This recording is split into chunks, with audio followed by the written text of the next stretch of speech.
What's happening, fam? Welcome back to the channel. Hope everybody's doing well. So this video is brought to you by my sponsor, Silverholder. Now, the first video I did on my daughter's car. The reason why the truck was being a little bit complicated because it does have a lot of angles and whatnot. And by angles, I mean bends for the light strip. But I figured out a way to end up connecting it. Guys, in case you haven't seen my last video, this is Silverholder's. It's pretty much like a dynamic white running light. IP68 waterproof, SMD 3014 chips in it, full LED, low power draw, you know what I mean, everything you want.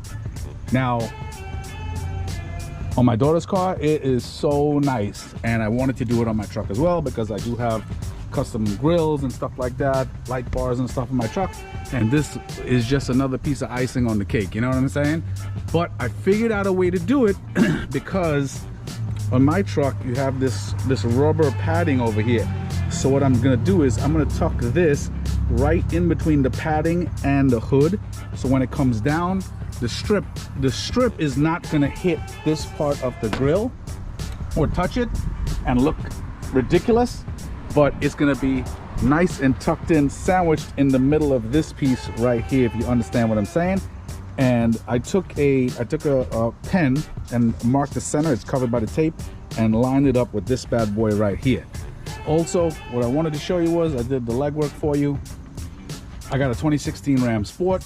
If you got the Ram, obviously guys, for this you're gonna need a circuit tester, taps, wire stripper, maybe some extra wire depending on your wire routing, some wire loom just to make it look nice.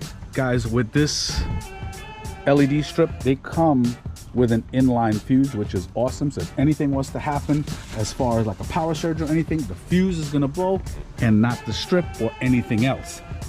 So as I said, for the Rams, you're definitely gonna need a tester because their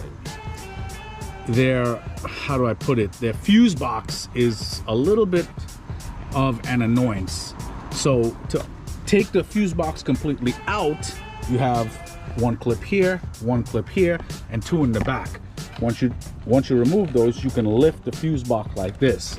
Now, a couple fuses that you want to use right here, these three red ones, those are the, let me see, those are the F94, 95, and 96.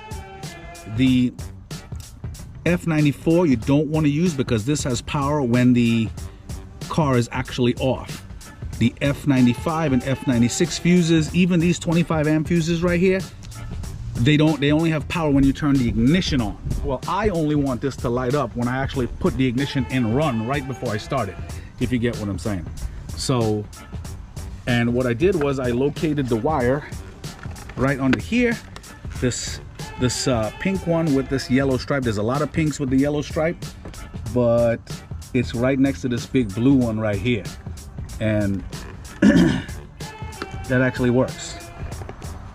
Now I just want to show you this really quick. I turned the ignition on, and these 1, 2, 3, 4 pink wires with the yellow stripes, they only have power when the ignition is on right before you start the car, like you'll see right here. 1, 2, 3, and 4. So you could choose any one of these 4 pink wires with the yellow stripe. I would choose probably one out of these two because they're thinner. These two are thicker. It all depends on what you want to do. It doesn't matter. You could choose any one. And this black wire right here is a ground.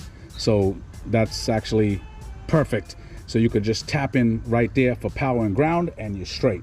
As I said, you might need some extra wire for your wire management, or it all depends on how neat or OCD you want to route this stuff, but sky's the limit. So what I'm going to do now is I'm going to tap into it. Oh, God, by the way, guys, obviously I stuck some tape here just to show where I'm going to be lining this stuff up. Make sure clean the surface down first before you do anything, so the stuff is going to stick properly, you know what I'm saying? So make sure you clean your surface down properly.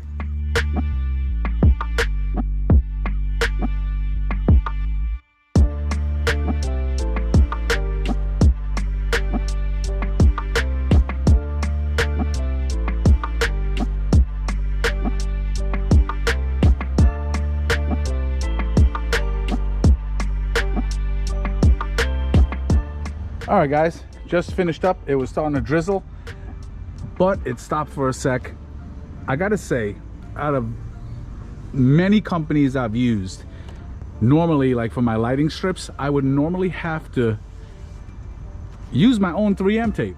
This time I did not have to at all. This is actually pretty refreshing. Also, it's a warm day today. It's like close to 65, 70. So up here, the actual hood was warm, which actually assisted in the strip adhering to it. So I would definitely do this in like 60 degrees and above.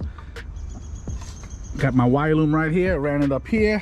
It's coming down here and it's tapped inside under the box. I already tested it. It works. And guys, obviously if you get a lighting strip, before you install anything on your car, obviously test to make sure it works. I did. I forgot to mention that. But other than that, it looks pretty damn seamless. So now the hood's closed right there. Give me a second. As you can see, the clouds are rolling in a little bit. It got a little bit darker. Let's remote start this. Oh yeah.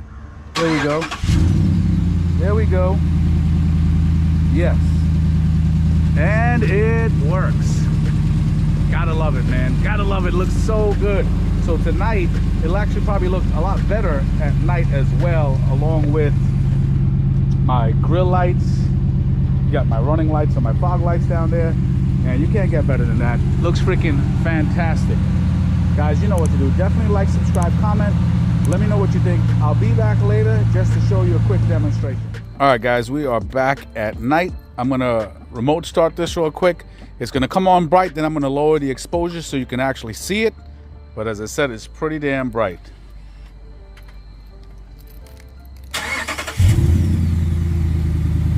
There we go. There we go.